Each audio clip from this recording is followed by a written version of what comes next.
Boa tarde a todos. Eu vim de São Paulo hoje com muita alegria para encontrar amigos, e é a melhor coisa a gente poder se encontrar novamente.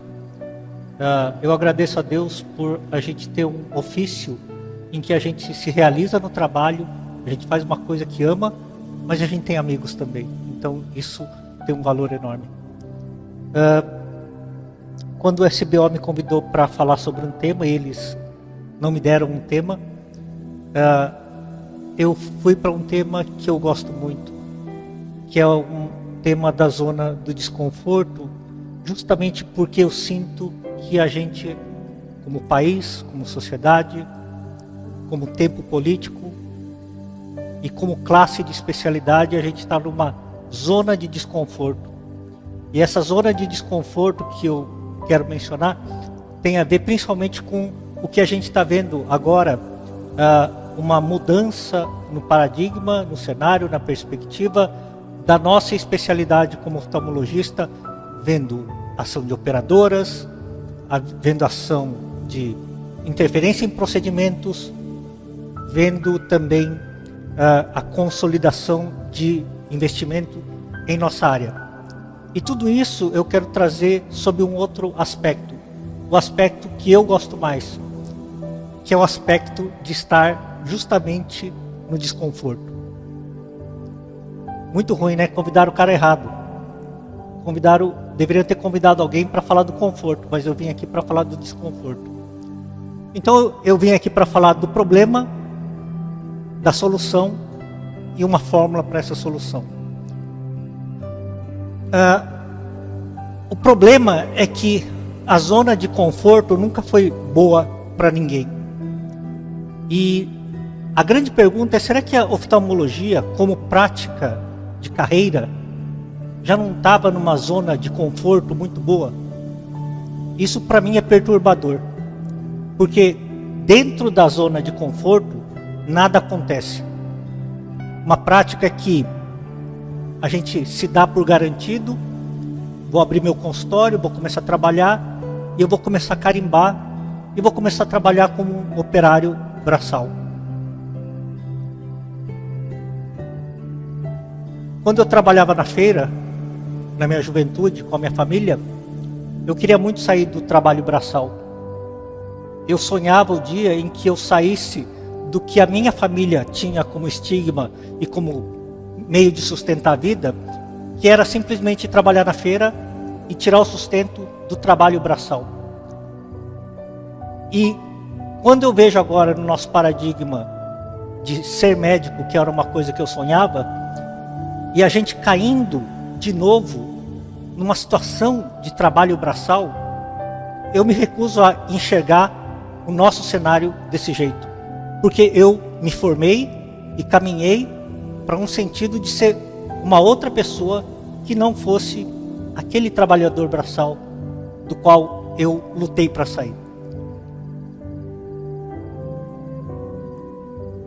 Eu sempre achei que o pior lugar para a gente estar é nessa zona de conforto.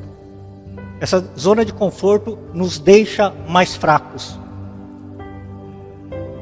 Essa zona de conforto que a gente luta tanto para chegar, e a gente se estabelece dentro, por exemplo, da classe oftalmológica, que é uma classe tão linda, tão bonita, e que a gente, como o Dr. Trindade acabou de nos mostrar, a gente luta tanto para chegar num patamar de excelência, como foi colocado, e a gente se depara num aspecto de que a gente começa a se questionar: será que vale tanto essa luta? Será que eu cheguei onde eu queria?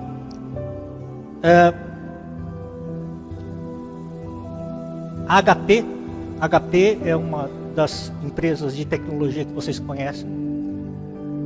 Ela dominava o mercado de impressora matricial na década de 80 e 90. Era a galinha dos ovos de ouro da HP.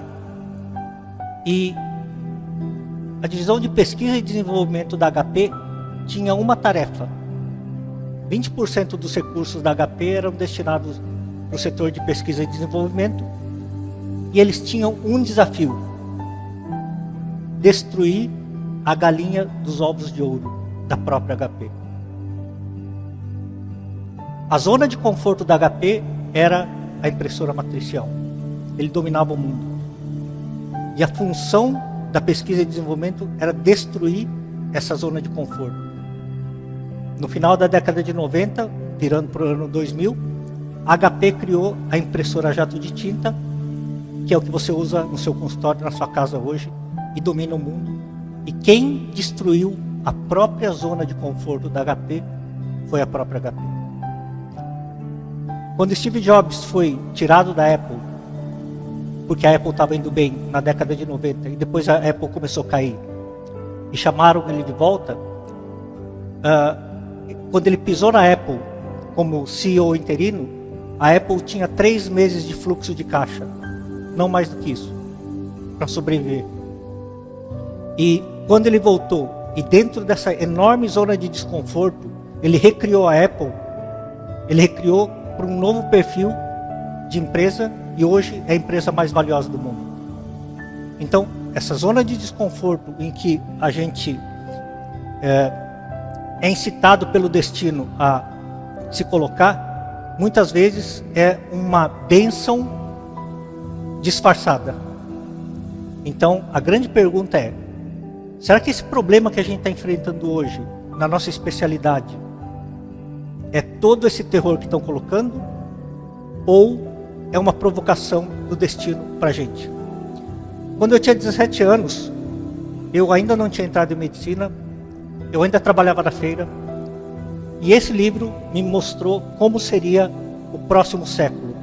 O Alvin Toffler escreveu um livro chamado A Terceira Onda, em que ele descrevia o ciclo socioeconômico em 3 eras, em 3 ondas. A primeira onda, a onda da agricultura, que durou desde o homem das cavernas até mais ou menos 1600, em que o sustento da humanidade era tirado do chão da terra. A segunda onda, a onda industrial, que foi de 1700 até mais ou menos quando ele escreveu o livro, o sustento era tirado das unidades industriais. E a terceira onda que ele estava escrevendo naquele livro, que foi lançado em 1980, quando eu li, ele falava de um nascimento de uma nova era, e essa nova era era a era da informação e do conhecimento. Veja bem, em 1980 esse cara escreveu um livro falando que informação e conhecimento iam ter valor, ia valer dinheiro. Não tinha Google na época, não tinha internet na época. E quando eu li esse livro, e eu não tinha entrado na faculdade, eu falei: nossa, então eu que sou nerd e eu que sou CDF, eu vou ter uma chance na vida de ganhar o meu sustento, não com o meu trabalho braçal, mas com o meu conhecimento. Peter Drucker é o pai da administração moderna. E ele, em 1950, ele cunhou, e não foi uma originalidade do Alvin Toffler, em 1950, o Peter Drucker já falava do trabalhador do conhecimento. O que é trabalhador do conhecimento? A minha família, para se sustentar, eles tinham que colocar caixa de verdura e tomate e legumes no caminhão, porque o sustento estava no caminhão, não estava na cabeça deles. Hoje eu vim de São Paulo para cá, sem nada, sem meu caminhão. Eu não tenho tomate, eu não tenho legumes, não tenho nada. O meu sustento está aqui.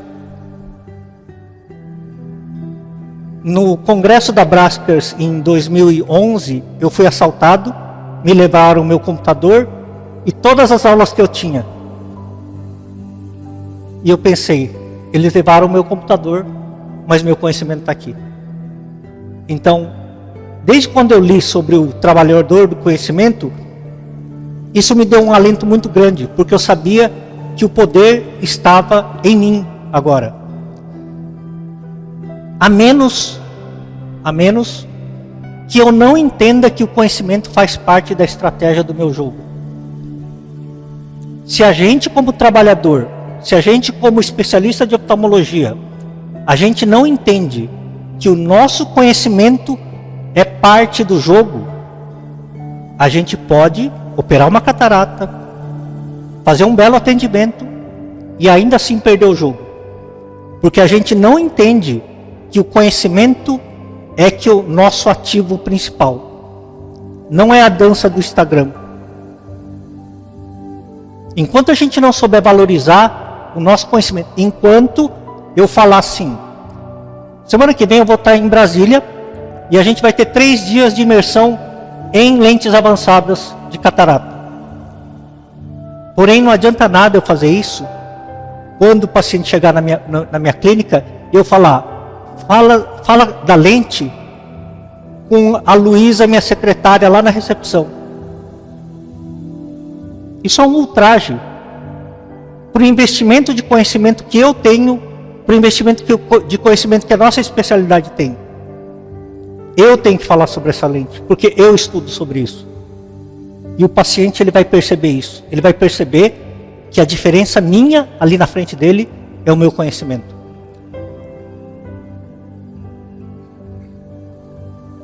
Enquanto a gente não assumir que o conhecimento nosso é o nosso maior ativo, nós vamos ser o produto de alguém. A solução, então, na minha concepção, é sempre a gente se enfrentar na reinvenção. Acabar com o antigo e sempre recriar o novo. Na minha chefia durante a catarata na Escola Paulista de Medicina, eu coordenei o setor por 4, 5 anos, e uma das coisas que eu fiz lá, juntamente com um grupo, foi acabar com o setor de catarata.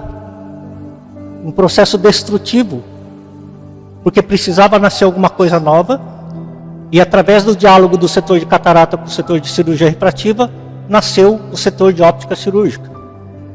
Precisa morrer o velho para nascer o novo. Do antigo não nasce nada novo. E isso não é novidade, Sócrates já falava isso. E se a gente ficar olhando para a nossa especialidade, olhando para o retrovisor, a gente só vai perder tempo e se lamentando e falando sobre o problema e não sobre a solução.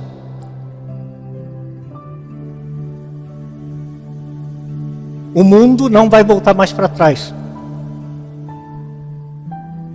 Não adianta a gente discutir 1 minuto sobre o que já passou, sobre o leite derramado, sobre a água que já rolou na ponte.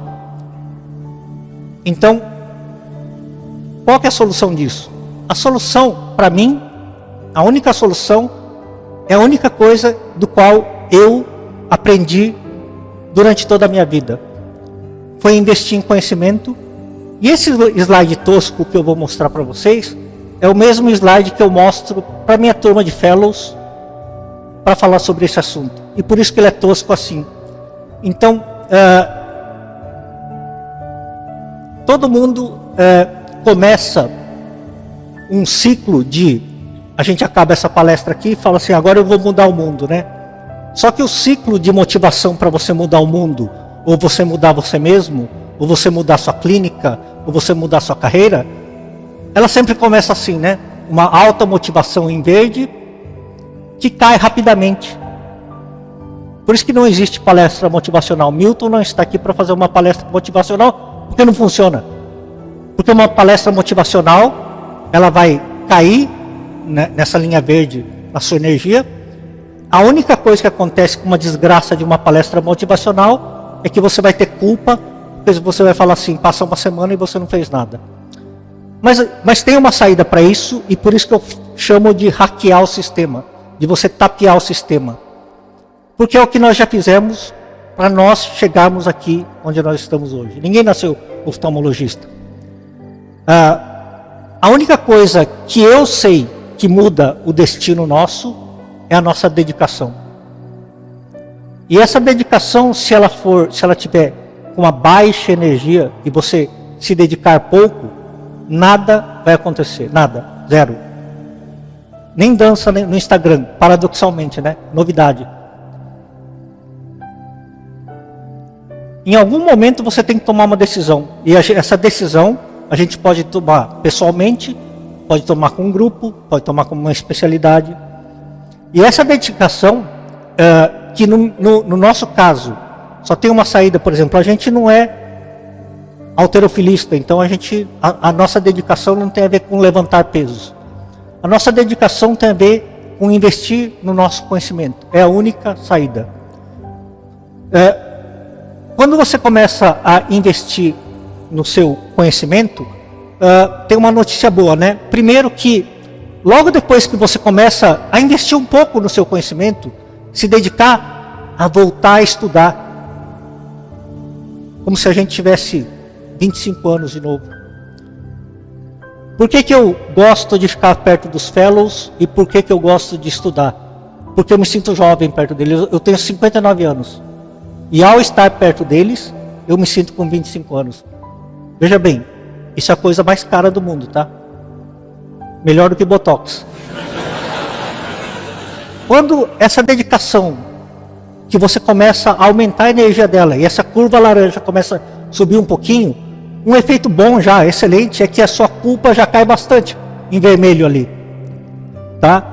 E, por outro lado, essa linha verde da motivação, ela começa, já que você começa a se dedicar mais, e você já não tem tanta culpa, você começa a se dedicar e começa a se motivar mais também.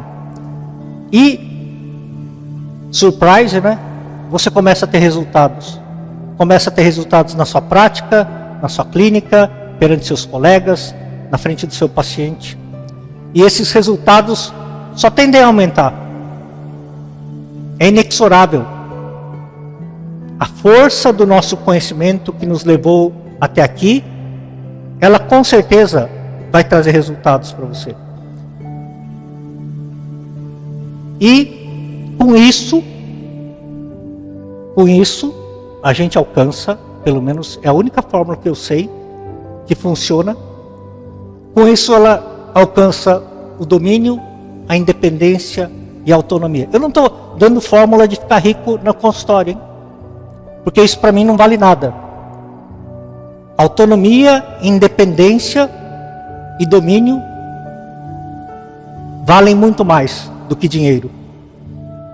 Então, para mim, nesse gráfico aqui, eu deixei a fórmula do que eu considero sucesso. Não quer dizer que vai ficar rico, mas na minha versão isso é sucesso.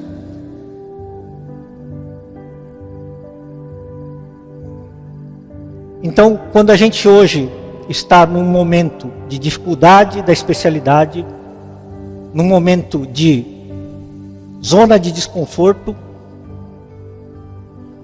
eu fico contente. O pessoal vai me bater aqui, né? Todo mundo reclamando de operadora, todo mundo reclamando de negociações. E eu adoro a zona de desconforto. Porque dessa zona de desconforto é que vão nascer pessoas mais fortes. Sabe quando a gente fala que tem uma geração que reclama muito e que é mais fraca? Adivinha por quê? Porque tempos fáceis fazem pessoas mais fracas.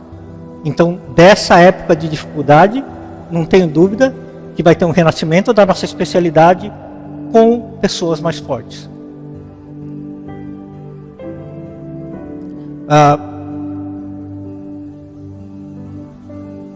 Como eu falei, o Alvin Toffler foi um dos livros que eu li na minha juventude. E essa frase é a frase que eu deixo para todos nós. O analfabeto desse novo século, ele escreveu isso no século passado, tá? O analfabeto do novo século não é quem não sabe ler e escrever. O analfabeto do novo século é quem não sabe aprender, desaprender e reaprender. Se você não souber fazer isso, realmente a gente como especialista está fadado ao insucesso. Essa é a fórmula que nos trouxe até aqui. E a gente tem que continuar aplicando essa fórmula. Como slide final, ao invés de pensar como o oftalmologista e a zona do desconforto, eu deixo esse slide. Bem-vindos à zona do desconforto. Obrigado.